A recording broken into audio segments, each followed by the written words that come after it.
आज से आपका क्वेश्चन बैंक स्टार्ट होता है और जितना सिलेबस पढ़ाए हैं उतना ही आपको क्वेश्चन बना रहे हैं। आप लोग ध्यान से एकदम क्वेश्चन बैंक पढ़िए, क्योंकि ऐसा देखा गया है कि 70 से 80% जो क्वेश्चन होता है वो क्वेश्चन बैंक अर्थात पिछले साल का ही रिवीजन होता है। तो इसको पढ़ना बहुत जरूरी है। तो एक एक प्रश्न को हम हल करते हैं, आप लोग ध्यान से देखिए, आप प्रैक्टिस घर में करते चलिए। तो चलिए स्टार्ट करते हैं।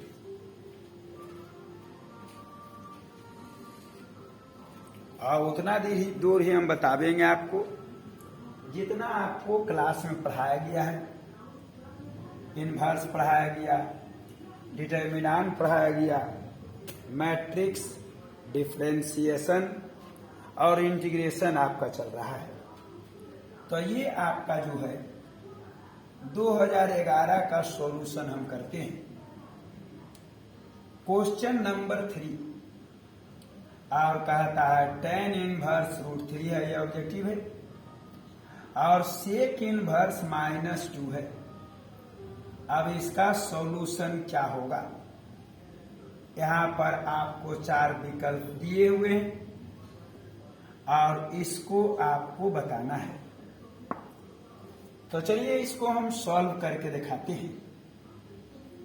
tan इनवर्स, बगल में tan लिखना है, √3 है अर्थात 60 डिग्री होगा, और sec इनवर्स, बगल में sec लिखना है।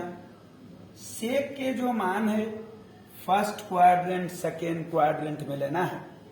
चूंकि निगेटिव है इसलिए हम लोग सेकेंड क्वाड्रेंट लेंगे, और सेकेंड का एंगल होता है 90 + 30, 90 + 45, 90 + 60 और 90 + 90 होता है। तो चलिए इसको तोड़ते हैं और 90 + 30 पर चेक करते हैं। 90 में चेंज होता है अर्थात यहां पर cosec 30 और cosec 30 का वैल्यू होता है -2। देखिए मिल गया है, अर्थात आपको यहां पर 120 डिग्री है अर्थात इसकी वैल्यू 2π/3 और इसका हल π/3, 2π/3 एलसीएम ले लिए 3, π - 2π और इसका हल आया -π/3। अर्थात जो आंसर है वो आपको बी नंबर बता रहा है। फिर रिपीट, tan इनवर्स, बगल में tan के angle first quadrant fourth quadrant, चूंकि पॉजिटिव है इसलिए फोर्थ क्वाड्रेंट नहीं चलेगा, फर्स्ट क्वाड्रेंट चलेगा।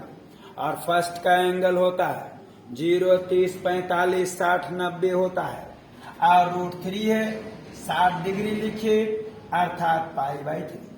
sec इनवर्स, बगल में sec के angle first quadrant second quadrant negative है इसलिए फर्स्ट क्वाड्रेंट नहीं लेंगे, सेकेंड क्वाड्रेंट लेंगे, और सेकेंड का एंगल होता है 90 + 30, 90 + 45, 90 + 60, 90 + 90। तो चेक कर ले रहे हैं, 90 + 30 को 90 में चेंज होता है, cosec बन जाएगा ये, और cosec 30 का वैल्यू -2, sin 30 के उल्टा, और ये देखिए वैल्यू मिल गया है अर्थात 120 डिग्री है, जिसको हम 2π/3 कहते हैं। और tan इनवर्स tan x का हल x, sec inverse sec x का हल x, दोनों में 3 एलसीएम लिए, π - 2π और टोटल हल -π/3। अर्थात 3 का जो आंसर है वो आपका बी नंबर करेक्ट है।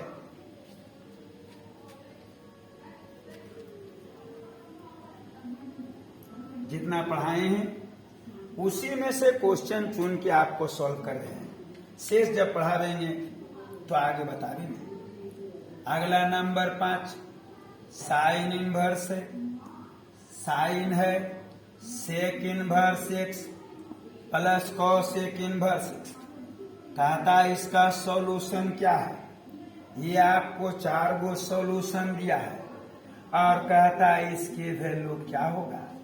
तो चलो सॉल्व करते हैं। साइन है sec inverse x, cosec inverse x, sec inverse x plus cosec inverse x के वैल्यू π/2 होता है और साइन 90 के वैल्यू 1 हुआ। साइन है sec inverse x plus cosec inverse x, इसका फॉर्मूला π/2 और साइन 90 का वैल्यू 1, अर्थात इस प्रश्न का जो आंसर है वो आपका ए नंबर करेक्ट है।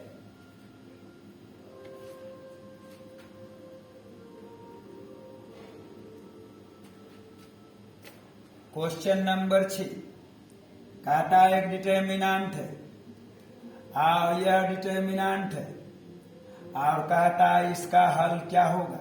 क्वेश्चन बैंक में ही है, हर चैप्टर से मिला जुला क्वेश्चन रहेगा, आपको लाभ करेगा, थ्योरी याद रहेगा। देन तब इस डेल्टा की वैल्यू क्या होगा। पहला नंबर ए बी सी होगा, अगला नंबर 0 होगा, अगला ए प्लस बी प्लस सी होगा और अगला नन ऑफ दीज होगा। तो चलिए इसका जो आंसर है वो बी नंबर करेक्ट है, सॉल्व करके दिखाते हैं। 1 1 1 A B C, B plus C, C plus A plus B. 1 1 1 A B C, इसको जोड़ देते हैं, A plus B plus C हो गया, A plus B plus C, A plus B plus C. और वर्क लिख रहे हैं C3 में C3 और प्लस कितना C2। अब इससे हम कॉमन ले लेते हैं, यह देखिए कॉमन ले रहे हैं, A plus B plus C common, बचेगा रिजल्ट 1 1 1, ए बी सी 1 1 1 और 2 कॉलम बराबर होता है, डिटर्मिनेंट का हल 0 होता है। तो इस प्रश्न का जो सॉल्यूशन है वो आपका सॉल्यूशन जो है बी नंबर करेक्ट है। फिर रिपीट, डिटर्मिनेंट से चले और C3 पर C3 प्लस C2 लिखे, तो C1 जैसे है वैसे, C2 जैसे है वैसे, दोनों जोड़ दें, ए plus B plus C, A plus B plus C, A plus B plus C common ले लिए हैं, बचेगा यहाँ 1 1 1, 2 कॉलम बराबर, डिटर्मिनेंट का हल 0। तो क्वेश्चन नंबर 6 का आंसर जो है वो बी नंबर आपका करेक्ट है।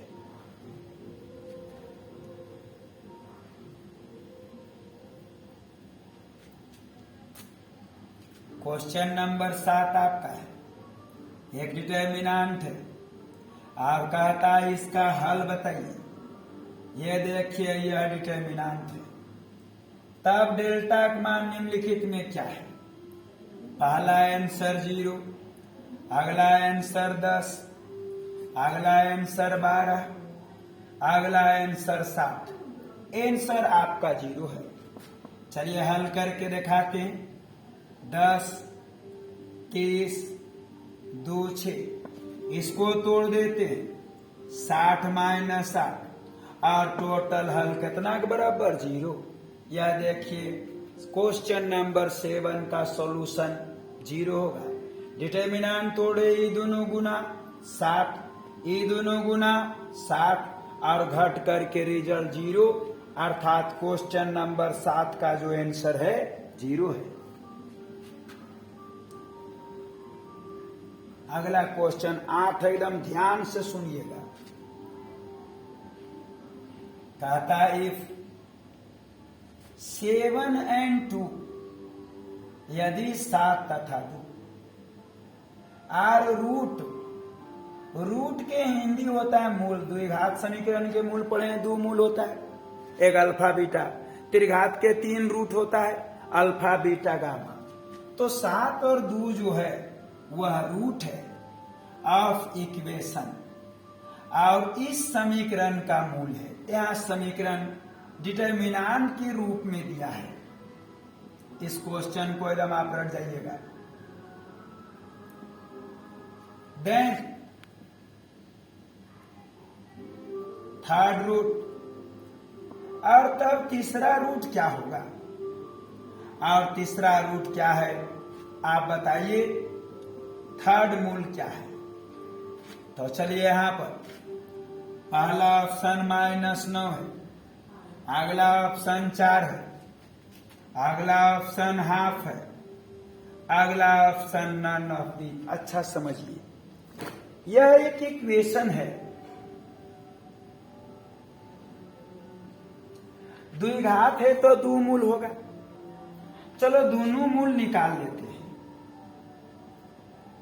गुणनखंड तोड़ देते हैं, x कॉमन ले लेते हैं और x -2 कॉमन।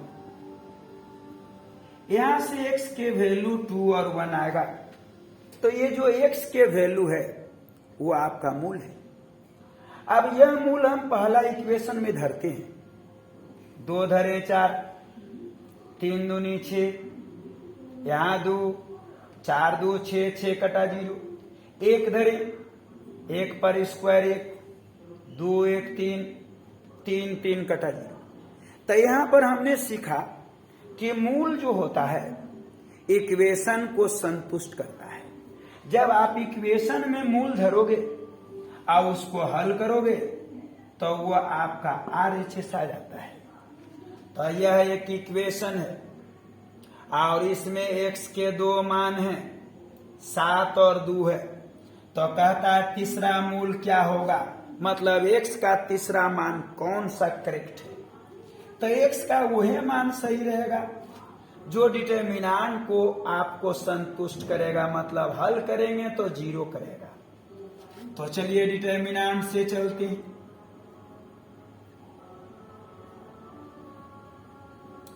और x के ये सब वैल्यू है इसमें धरते हैं, वही आंसर सही होगा जो डिटर्मिनेंट का हल शून्य करेगा।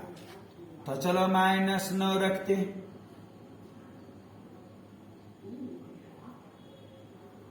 यहां भी रख रहे हैं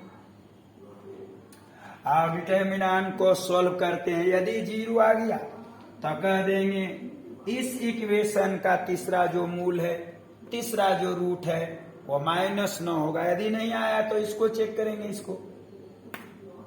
चलिए इसको हल करते हैं और R1 में लिखते हैं R1 + R2 + R3 जोड़िए 0 0 0, 2 -9 2, 7 6 -9 और मिला लीजिए यहां 1 रो कॉलम 0, डिटर्मिनेंट का हल 0 हुआ।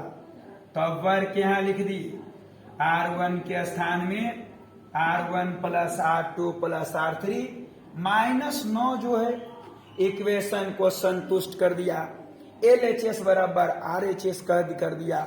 इसलिए हम कहेंगे x का जो तीसरा मान है, थर्ड रूट जो है वो -9 है। मूल वही होता है जो इक्वेशन को संतुष्ट करता है। तो x के मान हम इसमें पुट कर दिए और हल किए, देखिए 0 आया, RHS आ गया, अर्थात तीसरा जो x का वैल्यू है वो आपका -9 है। इसको एकदम रट जाइएगा क्वेश्चन।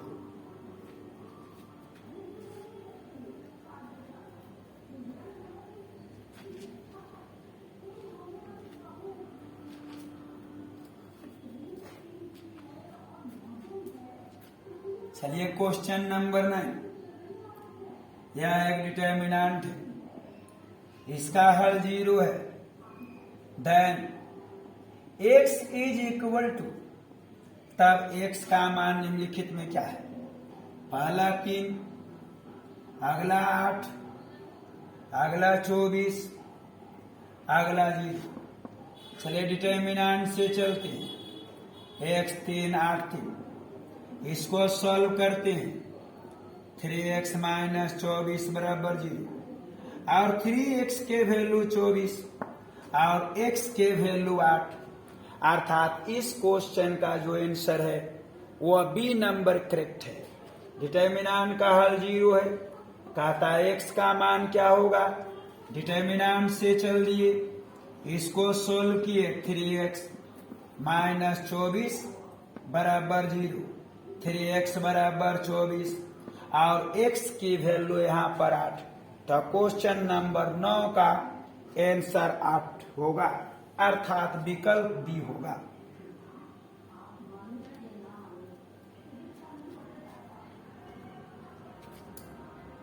क्वेश्चन नंबर 10, ए कोई मैट्रिक्स है, I0 0I है, देन तब ए स्क्वायर की वैल्यू क्या है।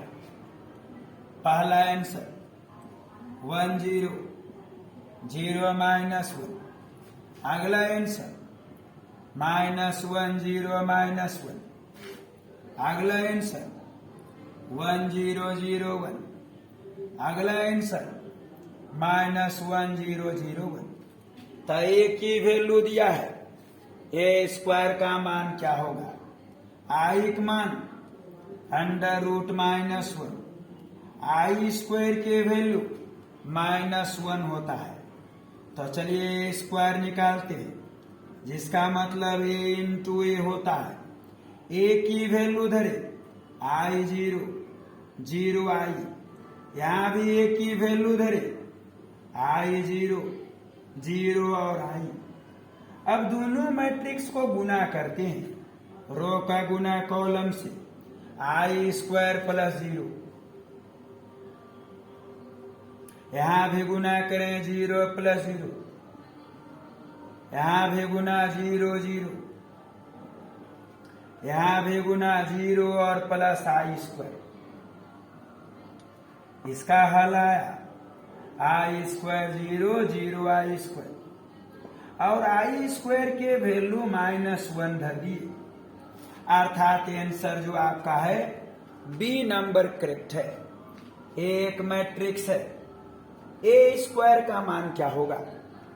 आई का मान अंडर रूट माइनस 1, आई स्क्वायर के वैल्यू माइनस 1, ए स्क्वायर से चले ए इंटू ए का मान धर दिए, मल्टीप्लाई करिए आई स्क्वायर प्लस 0, यहाँ मल्टीप्लाई 0 प्लस 0, यहाँ मल्टीप्लाई 0 प्लस 0, यहाँ मल्टीप्लाई 0 प्लस आई स्क्वायर। एकर वैल्यू आई स्क्वायर 0 0 आई स्क्वायर, एकर वैल्यू माइनस 1 हो गया।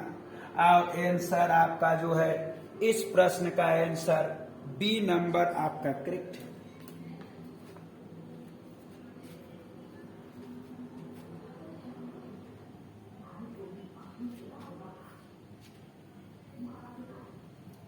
एकदम ध्यान से देखते चलिएगा बाबू।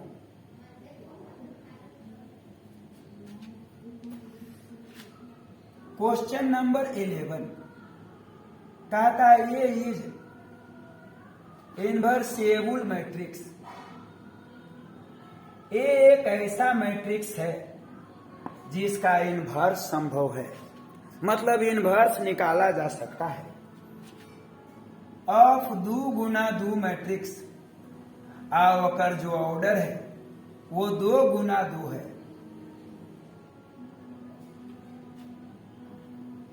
अर्थात 2 रो 2 कॉलम का मैट्रिक्स है।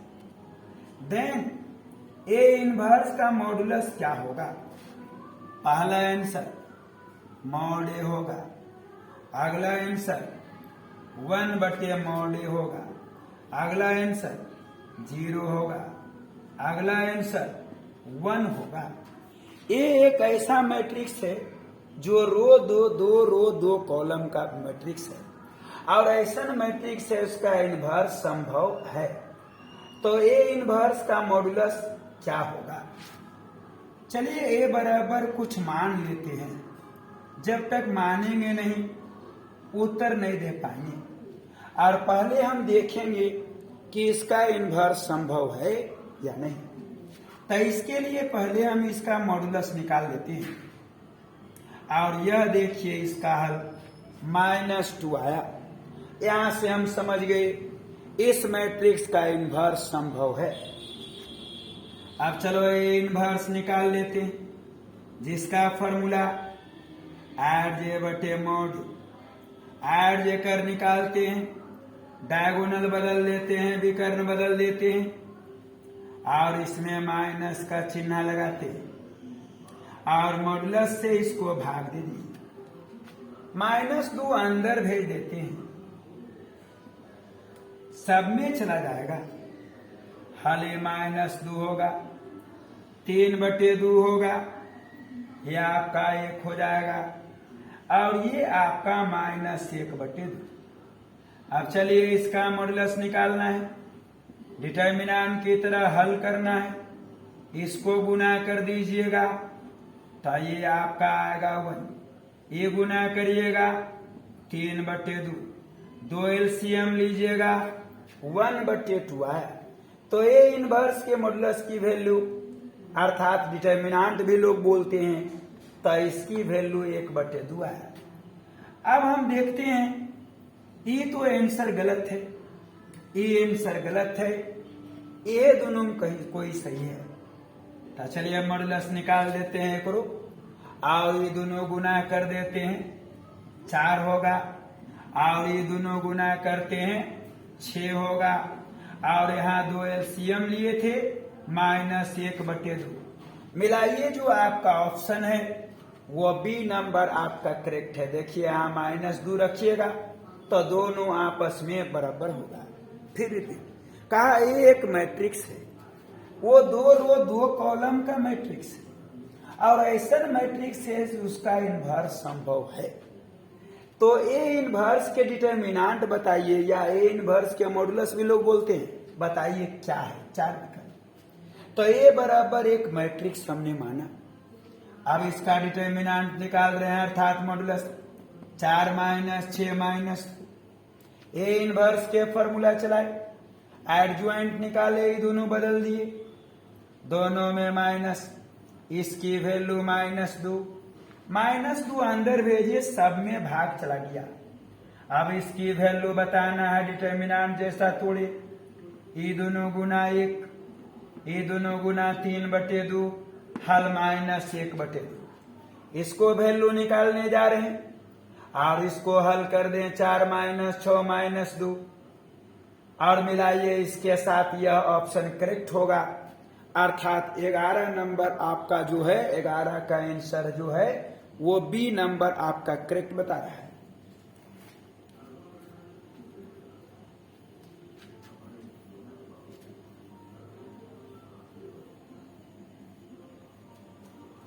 घर में जब मौका मिले बाबू क्वेश्चन बैंक जरूर दोहराइएगा। 80 से 90% क्वेश्चन बैंक होता है। क्वेश्चन नंबर 12 कहता है ये कोई मैट्रिक्स है 1 2 2 1 है, देन इसका एडज्वाइंट क्या होगा, एडज ए की वैल्यू क्या होगा। एडज्वाइंट जिसको हिंदी में सखंडन भी कहते हैं और इसका ऑप्शन क्या है। 4 ऑप्शन यहां दिया है, चारों ऑप्शन हम लिख देते हैं, ये आपका ऑप्शन है। तो ये मैट्रिक्स जिसका एडज्वाइंट एडज निम्नलिखित में क्या है, एक विकल्प पे आप टिक मारें। तो एडज्वाइंट के बारे में आपको बताया गया है, ये दोनों चेंज कर देना है और ये दोनों में माइनस लगाना है अर्थात आपका जो ऑप्शन है वो ए नंबर करेक्ट बता रहा है। ये दोनों बदल दिए और दोनों में माइनस लगाए तो एडज्वाइंट ए का मिल गया है, एडज ए की वैल्यू मिल गया है।